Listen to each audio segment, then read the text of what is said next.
everybody, how's it going? Poncheesy here, coming at you real quick with something I am super stoked to be talking about, and that's this Genos figure from the hit series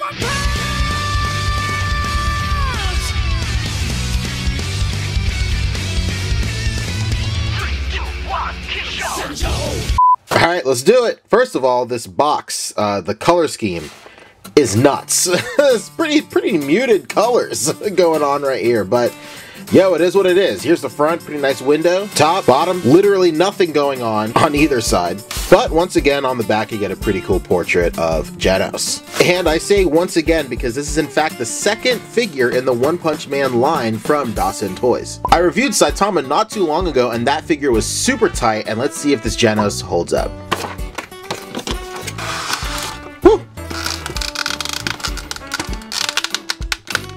Oh god, perfection vibes again. I feel like I'm in the Hurt Locker. Alright, and here we go. Man, let me tell you, first impressions, right out the gate, he feels way better than Saitama in terms of quality and plastic, and Saitama felt pretty good in the first place. Yo, I'm pretty excited. Alright, so first up, let's go ahead and take a look at the accessories real quick. He comes with this neutral face right here, comes with a yelling face right here, kind of like a gritted teeth looking face right here, and lastly, I just got the bricks beaten off of me. I need some milk face right here. Dumb. In terms of different hands, he comes right out of the box with these closed fists right here, two open palms right here, and finally a very in-character set of note-taking hands right here, one with a pen and one with a notebook. And last but not least, let's not forget that he comes with a little soft goods apron right here. Yo, this is incredible. Yo, so we already established that he looks good, the build quality is good, and his accessories are really cool and unique, but let's go ahead and take a look at his articulation real quick.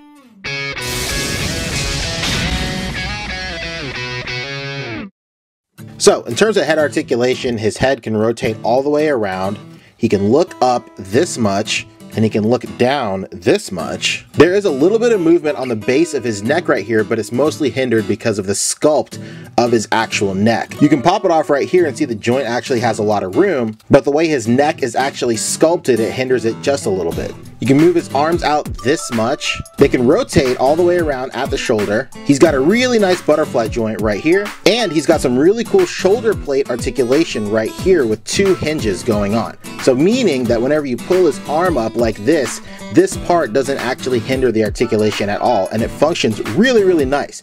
Moving down, he does have a full bicep swivel right here, double jointed elbows with a really nice crunch. Yo, look at that, holy cow. And his wrist is on the standard wrist thing. What is this, a swivel and hinge? I don't know. Moving down to the upper torso, you can get him moving a little bit side to side. His crunch, he can go down this much, and he can look back not much at all. It's just, Jesus Christ, just a straight posture. Perfect student type of deal going on.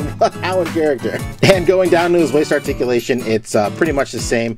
You can get him rotating, not so much, but you'll get most of that rotation with the upper torso right here. The bottom just gives just a little bit more room to play with. Moving down to his legs, he can kick up, boom, this much. Dumb.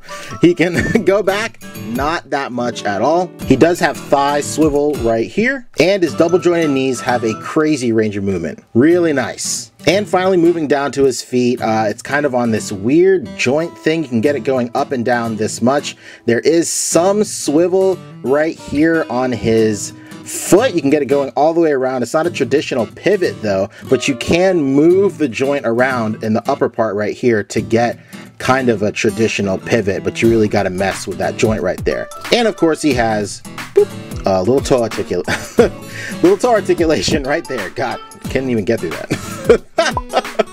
Alright, and real quick, let's go ahead and get into some size comparisons. Here we got a Nexus of Marvel Legends, a suited body, and Pizza Spidey.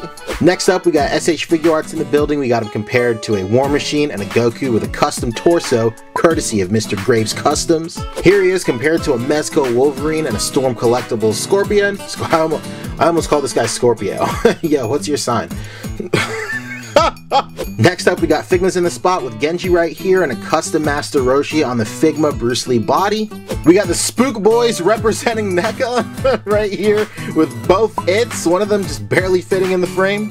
And most importantly, we have him scaled right here next to the Figma and Dasein Saitama. And as you can see, he does scale with both versions of Saitama. Doesn't matter which one you have, he'll scale with both. He looks great.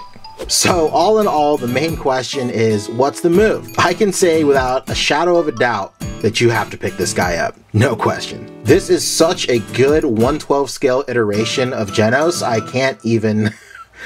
Oh man! You can really tell the guys over at Dasein truly care about not only this franchise, but this character. And even though there are some minor QC issues when it comes to paint, the sculpt is there 100%. Unlike the Saitama that dropped a little bit ago where some of the face sculpts were a little iffy at best, every single one of Genos' face sculpts are on model. Not only that, but his articulation is incredibly on point too. You can get him in all the classic Genos poses, whether that means sparring with one of your Saitama figures or squaring up with a figure in your collection that bears a striking resemblance to anybody from the anime or manga. Because Lord knows we're not getting any of those guys soon. I just made myself sad. So all in all, it's just a really great figure. It's not perfect. I don't think a perfect figure exists, at least not to my knowledge. Like I said earlier, there are some minor QC issues when it comes to paint, and I wish his paint was overall a little bit more involved. Not to say the paint apps he has now are bad, they're totally fine, they're straightforward and right to the point, but a little bit more detailing would have been nice. Plus, the way you change out his heads is a little strange. The ball joint doesn't go into the back hairpiece, it actually goes into his faceplate, which sometimes has you pulling out the peg from the neck instead of the head, which is a little bit annoying, but that's a first world problem at best. And I wish he just had some better ankle articulation. With some finagling, you can get him into the poses you want, even though there is a little bit of hindrance based on the way his pants are sculpted at the bottom. Saitama suffers from the same ankle issues as well, but I guess when you're dealing with a company that's paving its way making these basketball figs, they're used to breaking ankles. Boom, roasted. Like I said earlier, the figure is a must-have, no doubt. His build quality feels good, he looks on model, his articulation is on point, his facial expressions and accessories are on point too. He's, again, just a really great figure, and when you spend the bread on him, you won't be disappointed. Guaranteed. Facts! This is not a legally binding guarantee. Poncheesy is not responsible for your personal feelings. Anyway, those are my thoughts on the Dasein Genos figure. A banger for sure, 100%. One more thing. Why does this man come with a soft good apron and Saitama did not? You got every single figure in this company coming with soft goods, Genos included. Saitama can't get a soft goods cape. It's 2018, Dasein. What are you doing? Thank you guys so much for watching my review. If you guys like my style of reviews, you can check out all my other ones right here. Like I said earlier, I did Saitama as well, made by the same company. Dasein, not Daizen. And if you liked all the displays you saw here, I have a whole show based on displays for action figures, photography, ACBA, all that great stuff called Posing Ain't Easy. And if you just want to keep up with me and my life through figures and video games and all things super tight, my Instagram is right here. Thank you guys so much for watching my video. Thank you for supporting my content, and I'll catch you guys in the next video. Love you.